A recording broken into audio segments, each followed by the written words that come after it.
The transportation and logistics industry has its own set of challenges. In the hot seat, industry thought leaders take on M&A and what's driving the future of transportation and logistics. Are you ready for the hot seat? Welcome to In the Hot Seat with the Tenney Group. I'm Spencer Tenney. It's good to be with you. Very excited about a special client edition of the Hot Seat today. With us in the Hot Seat, we have Greg Brown, former co-owner of B.R. Williams. Greg, welcome to the Hot Seat. Well, thank you for inviting me in. It's a pleasure to be here. Well, we're going to unpack a tremendous story that you have here and provide some great insights for other business owners looking at a future sale. But before we unpack it all, why don't you just take 30 seconds and tell us a little bit about the company that you and your family just sold? Well, we had a 67-year-old company, started in 1958. We had assets, we had warehousing distribution, we had logistics, and we also had a port operation. We did about $60 million a year, 150 trucks, 600 trailers.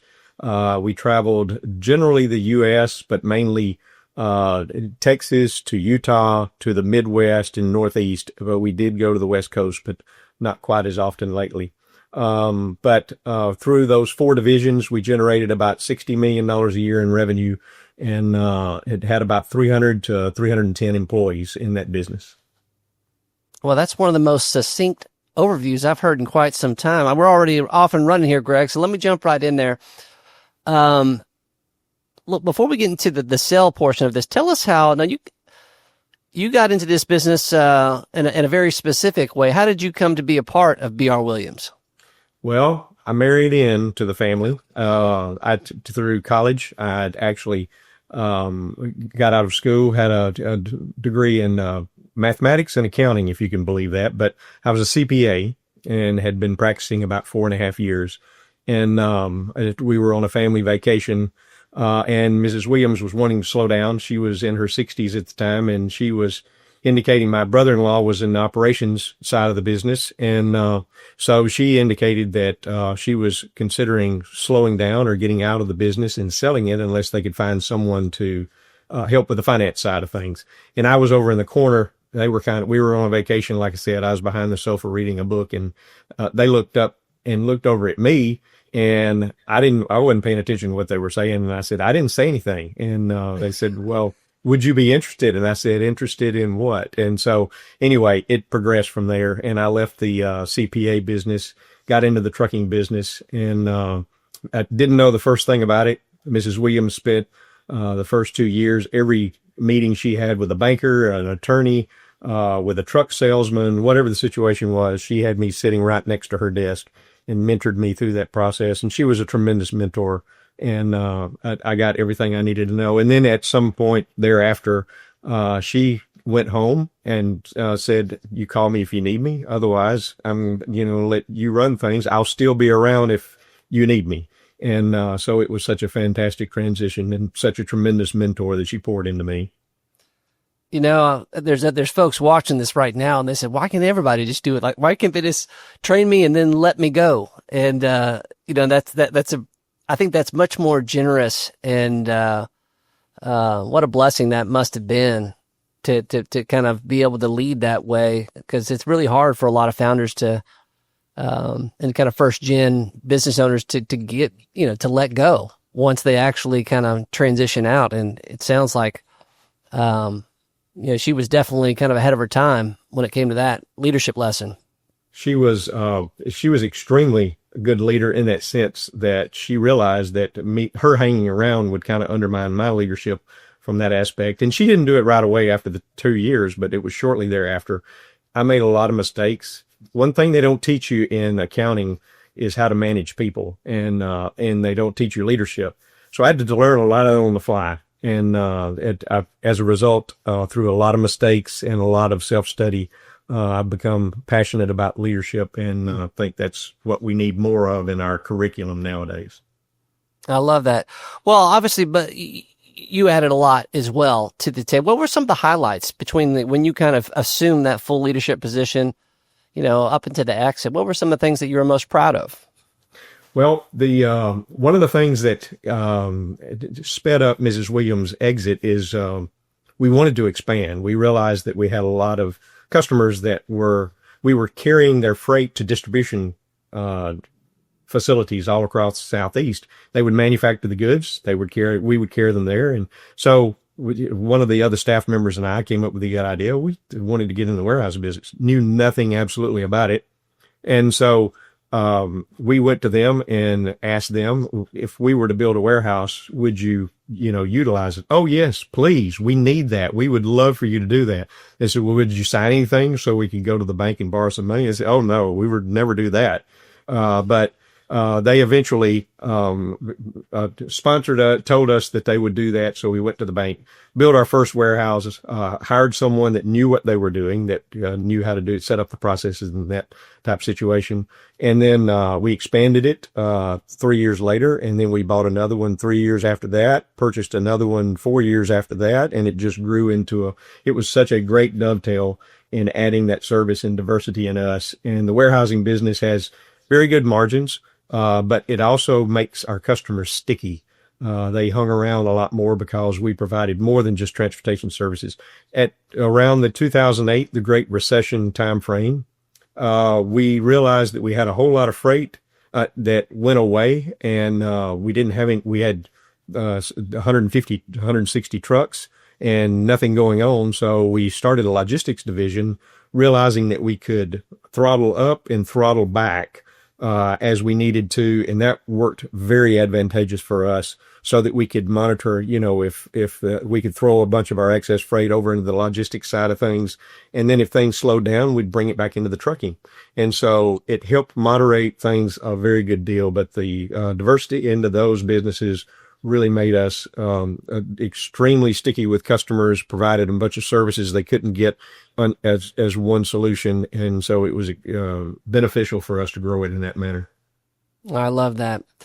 So eventually, there came a time where you realized it was necessary to make a change and have another transition, just like you were part of many years ago. So what were the factors that ultimately led to the family looking to exit? Well, I was approaching my 60s as well, and I was a lot like Miss Williams. I was reflecting back and, facing the reality that I needed to do something at some point, but COVID hit and things slowed down, and we didn't have the EBITDA. We didn't have the 5 years of, historical earnings and those type things, but something real unusual. COVID hit in 2020 and 2021.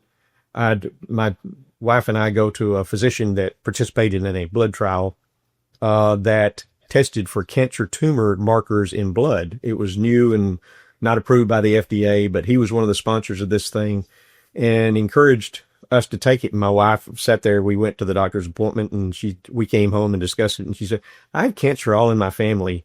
I really would like to take that test. Insurance didn't pay for it. It cost like $900. And I said, absolutely. I think you need to do that. And I'd like to do it too. And she says, well, you don't have any cancer in your family. And I said, mine's always bad hearts. So anyway, we both took the test, and I remember distinctly, I was leading a leadership meeting at one of the local venues in Anniston when my doctor called, and we were utilizing a video type thing. So I stepped out to take the phone call, and he says, you've got stomach cancer. And I said, oh my gosh, really? And it was caused by reflux over the years in my esophagus, and that's what caused my cancer. Well, that was just a stumbling block. We weren't ready to sell. I still wanted to get things in good shape. We caught it early. It was grade 1, but even though we caught it early, they ended up having to take my stomach out because the blood flow to the stomach was right at the area where they needed to remove the tumor. And so they took my stomach out when I didn't even know you could live without a stomach, but I've learned God provides us with a tremendous body that can learn and relearn what to do in those type of situations. He blessed me through that. 18 months after that, I was getting cancer scans. Come to find out, my tumor, they wanted to take my stomach out to keep it from spreading. It actually did get out and got into my liver. So the stomach cancer moved over to that. So they took out 20% of my liver. They set me up on chemo immunotherapy. I was at MD Anderson, Houston, Texas, and the folks there were just tremendous and great technology, way ahead of their time. And they sat me down before I started the chemo and they said, listen, we think we've got this. We think you're going to be okay. We've got a good path for you to get into remission and stay there, but you may want to get your affairs in order. And so I came away from that meeting extremely sober and realizing that now may be the time that we need to do it, even though we didn't have the economic conditions and things were really picked back up after COVID and all those type things. So I started that process, but God was divinely put me in a place that I needed to listen, and he wanted me to transition things, and I wasn't at the point of listening. So after that, he got my attention, and we got more deliberate about what he wanted us to do, and that's how kind of things transitioned. Well, it's interesting how God can use your own spouse as an angel to go get you to run a scan and get you where you need to be. You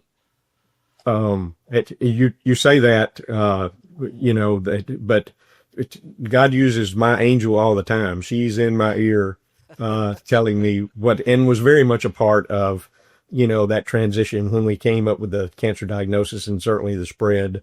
God doesn't speak to me audibly. He may speak to other folks, but he speaks to me through scriptures, and he speaks to me through, friends and family, especially wives, godly wives that have things. And, we worked through that process and realized, it was time God wanted us to transition things, and we certainly obeyed from that point forward. No, I love that. So about hiring, you obviously you hired Tenney Group, and we're very grateful that you made that decision. What were some of the factors that influenced that particular decision? Well, I've been a member of the American Trucking Association probably, the company has my entire career, 41 years, but I've only been actively engaged and served on the board for the past 20 to maybe 25 years, somewhere in there. It's serving on committees and going to all the meetings, conventions, and all that things. And Tenney Group was involved. I've known your father, Charles. Not you as much, but I did know who you were, but I knew Charles from years ago.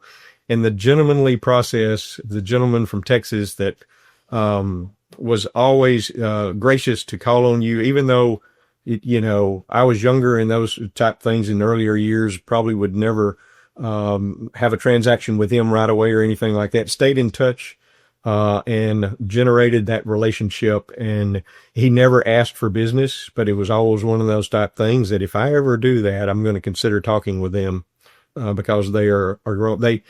Tenney Group has a fantastic reputation in being not a small mergers and acquisition, but somewhat of a boutique in the sense of understanding and realizing what the customer wants and needs, and listening. Also, being a $60 million business, which is not large by any means, but it's not extremely small either. Being a little bigger fish in a smaller pond as opposed to a small fish in a very big pond. So it was exactly what we needed. And besides that, God confirmed it over and over again. So that's kind of what directed us in that. I had already spent time running from what God told me I was not going to continue to do so. So. Well, that's a good word. And again, we appreciate that. So, what were some of the challenges? Because, running a business, dealing with a health issue, and then adding on top of that, running a sale process, what were some of the challenges that you experienced along the way of getting this done? Well, as I said, timing was not great. It came up at a period of time with my cancer diagnosis. And economically, it was not the best time to do so. Not many people in the industry looking to buy trucking companies.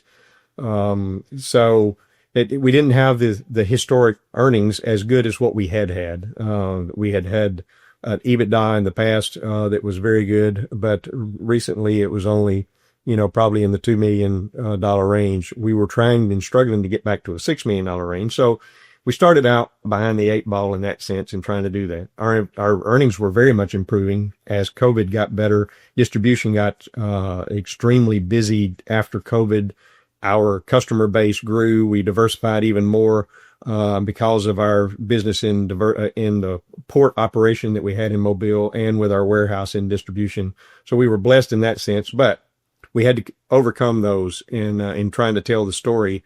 Earnings have been good. They're not great now, but we're getting there. And Tenney helped us do that and put something together for that.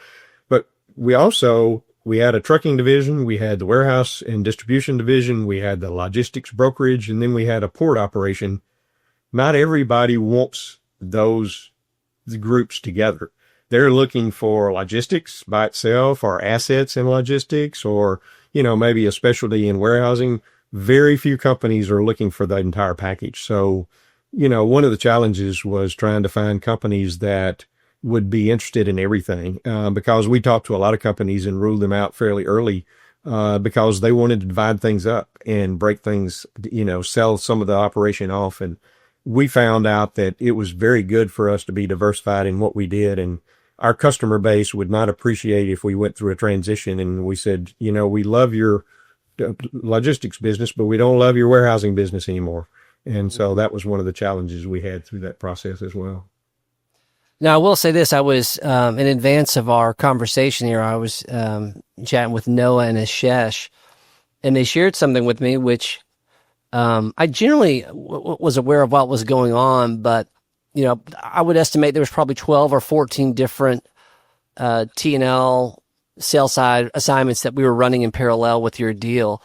And they said during that time, B.R. Williams had by far the best reporting in terms of their financial documentation, and they're the only one out of the 12 to 14 during that specific window of time that was improving their financial performance month over month through that entire process. And I think that's one thing that I want our audience to hear is like, it's not just about the historical performance. Part of getting a deal done is how are you differentiating from the competition in real time? Because the typical buyer's looking at 5 to 7 deals at any given time, and they're looking at their month over month. But there's always a way to tell a great story if you're differentiating from the rest of your peers and what's happening in their professional performance in real time. And the fact that you were performing that way, what you really did, you insulated your own options because you didn't give anybody a reason to potentially say no. You did everything that you could do to control the situation. Yes, you would have liked to add some help from the economy or the economy of the freight market. But I think one of the takeaways that I think a lot of folks can learn from you is just control what you can control. And in that situation, you had meticulous documentation, and you did the very best what you could in terms of improving performance. Even if it was modest, it was constantly improving. And that's a story Tenney Group can sell in any market. And so I thought that was fantastic. Well, I told you my background was the CPA. We over obsessed possibly on some of our reporting, but we dug down. I was blessed to have a very strong CPA as a CFO. And then her niece, after she got out of school, went to work for us. She was a CPA.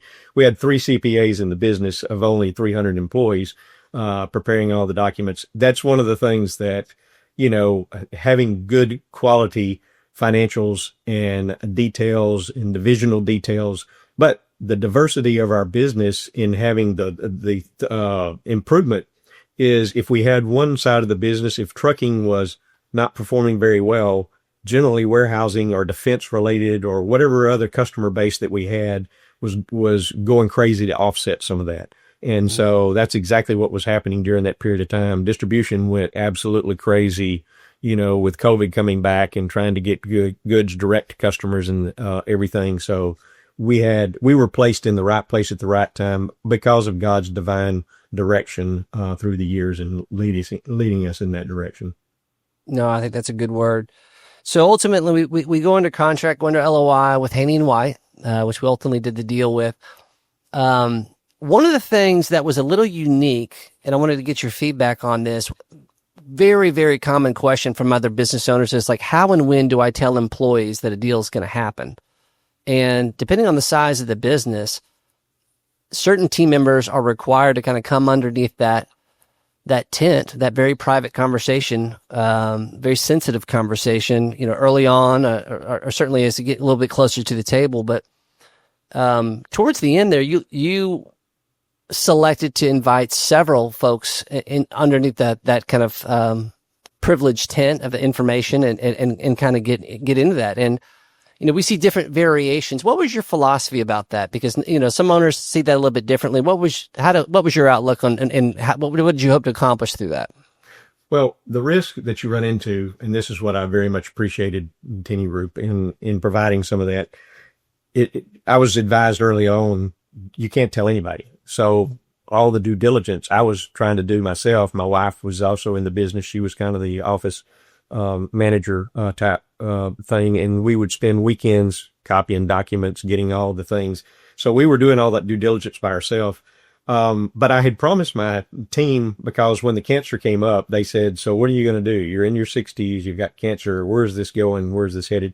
And I had a group of team members that I was very blessed with. They were certainly not individuals that told you what you wanted to hear.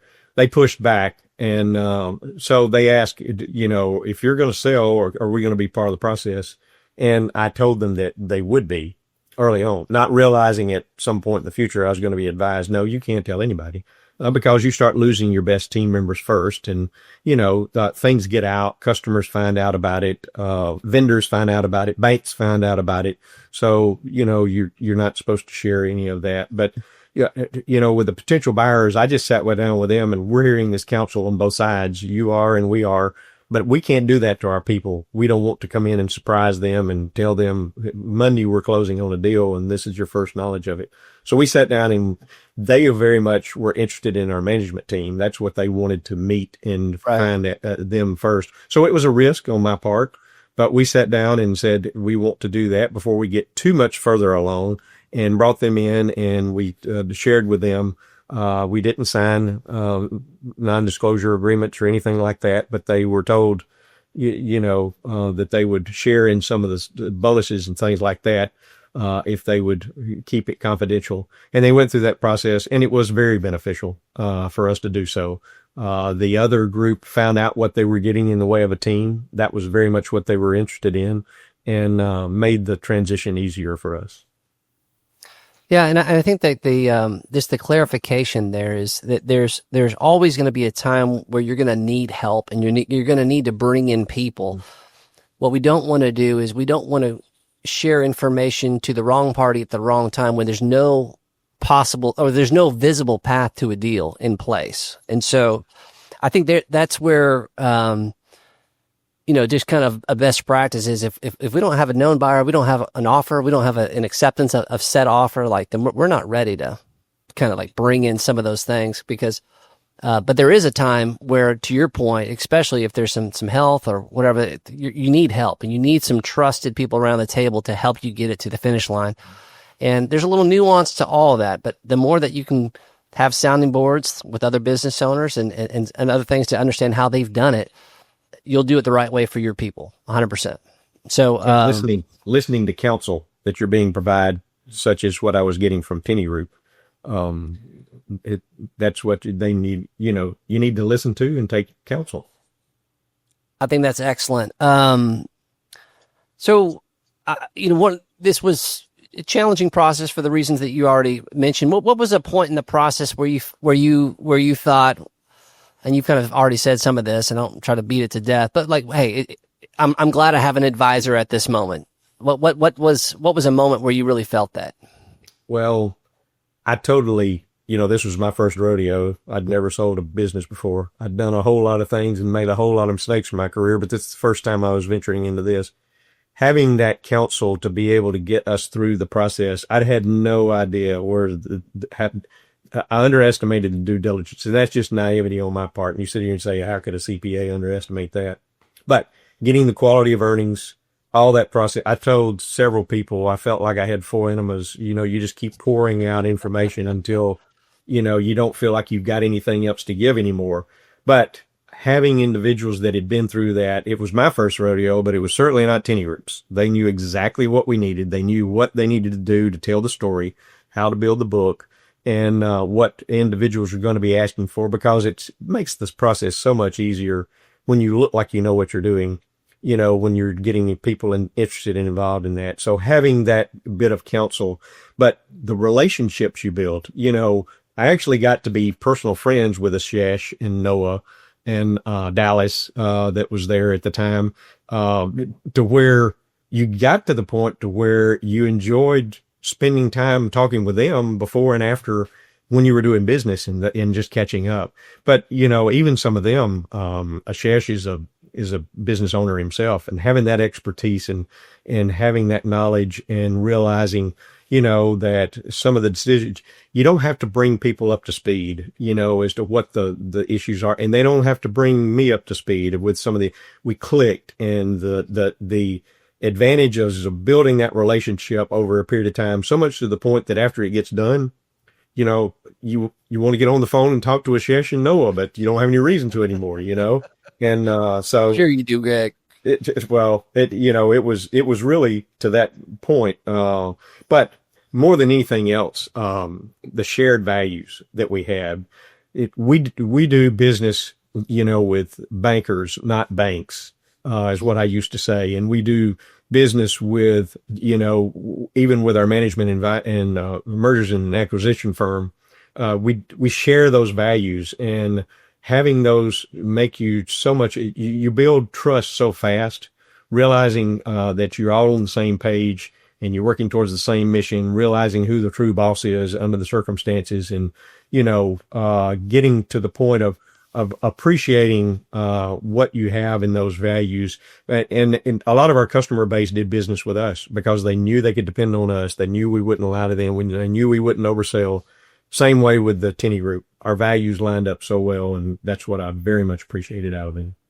Well, I appreciate you saying that. So a lot of folks, obviously, a longtime member of ATA, a lot of folks know who you are. They respect you both professionally and personally.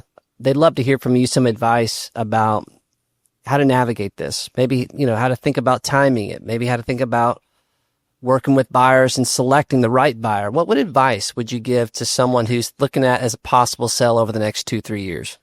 Well, don't wait until an event like I did, shove things up, and you're not prepared.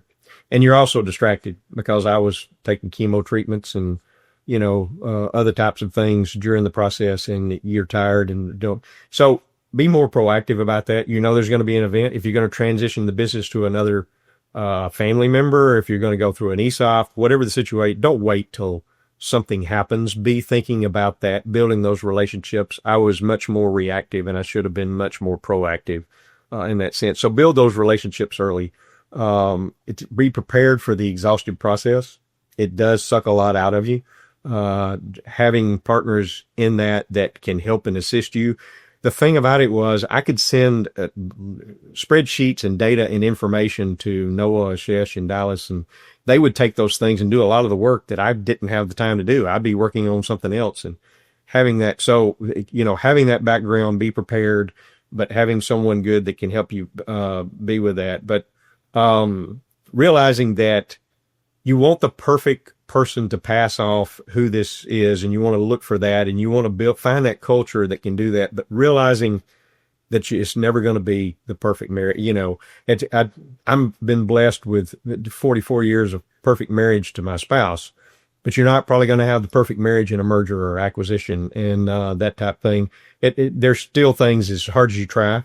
You got to realize that, you have to take as good as you can possibly get at the time, and it's still better than most under the circumstances, and be happy with that situation. But you also know and realize that you need to wind down after that process.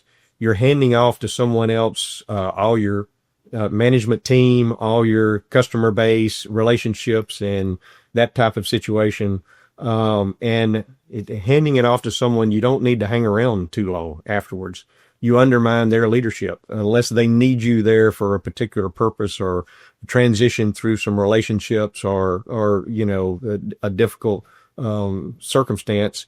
You got to realize that you hang around for a little bit, but you don't hang around long, and because you don't want to undermine their situation. And the last thing I'll say is, running a $60 million business was very busy, very engaged, but I loved mentoring my leadership team. I love spending time with them. And you go through the due diligence and you spend a lot of time that distracts you. But after all of that's over with, there's a vacuum there that you give up, and that you need to realize and be prepared. So you need to have plan B. You need to figure out what you're going to be doing day to day after things are going on, and do a much better job than what I did, because that was the hardest thing. I loved mentoring my staff, spending time with them, spending time with my employees and customers. Having that no longer there and available was a tremendous change, and a gear change for me that impacted me for quite a bit. So, Well, that is a great kind of preview, a little heads up. I think a lot of folks will certainly appreciate. Well, you and I got to spend a little time together recently at Tenney Group's inaugural Legacy Summit, along with your lovely wife, Dee.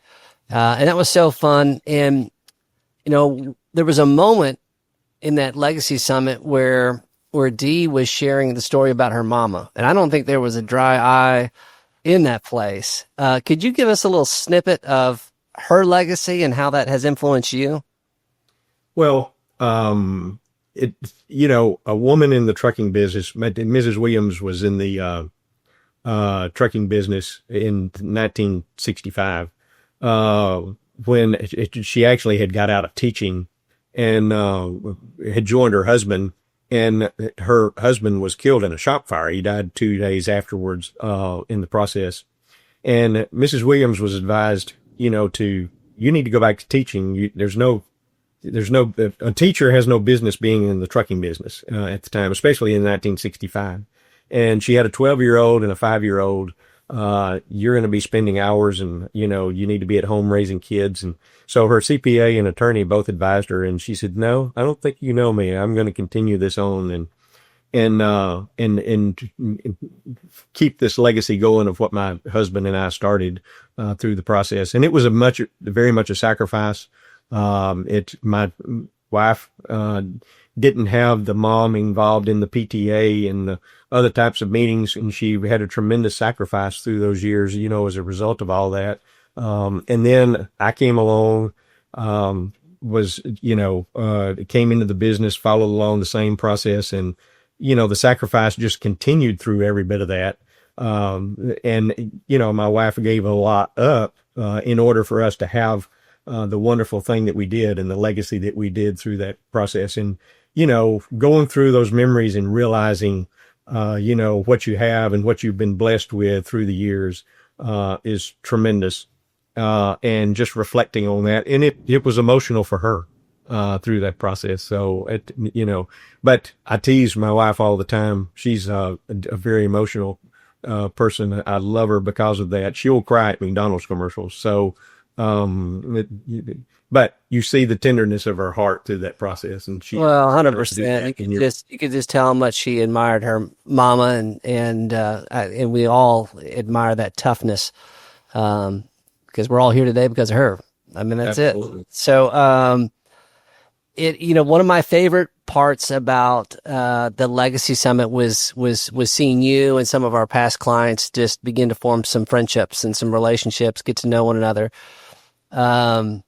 What was one of your takeaways, Greg, from the Legacy Summit that stayed with you? Well, I took several takeaways, but one of them was the venue. The choice of the venue was way over the top nice, way more than what I expected, and we certainly enjoyed that. My wife and I are going to go back to that several times going forward. We weren't sure exactly what the meeting was going to entail. We weren't sure whether some of these type things, after you get done, you may go and you may get sold something or something like that. And, we didn't know what to expect. It was kind of quiet as to what the agenda was going to be and some of the speakers until just right at the very last minute. And I will tell you, it was one of the most genuine, honest, service after the sale events that I could possibly tell. We so enjoyed it and was so impressed. The Bill High with the 7 Legacy Family Generation Group, and the section on generosity and that type of situation. Nobody was being sold anything. It was pouring into us with the type content at the particular time that we needed it the most to transition from being very engaged to what is life like after this, including just the financial advisors that came in and shared with us, what do you want to ask when you go talk to a financial advisor? You come into some wealth and that type of thing. What do you do? what do you look for? How do you evaluate? And them not there to sell a thing in the world other than just provide advice and counsel. And it was 2.5 days of a really grand time. And I can't tell you how much I really appreciate that. Being sensitive to what the needs are of the folks after the sale is something that you could have easily said, we're done and we appreciate your business and send somebody else to us. But that 2.5 days invested in us, and I very much appreciate that. Well, I'm very appreciative of you, Greg, and appreciative of Dee. And like it or not, you're stuck with us for life. That's the way it works, Greg. I'm not unhappy with that. It's almost like family, you know? Well, listen, I think really appreciate you being generous with your time and sharing your wisdom with so many folks that need and want to learn about what you're sharing. So that is going to do it for us in the hot seat, Greg. We will see you next time. Awesome. Thanks.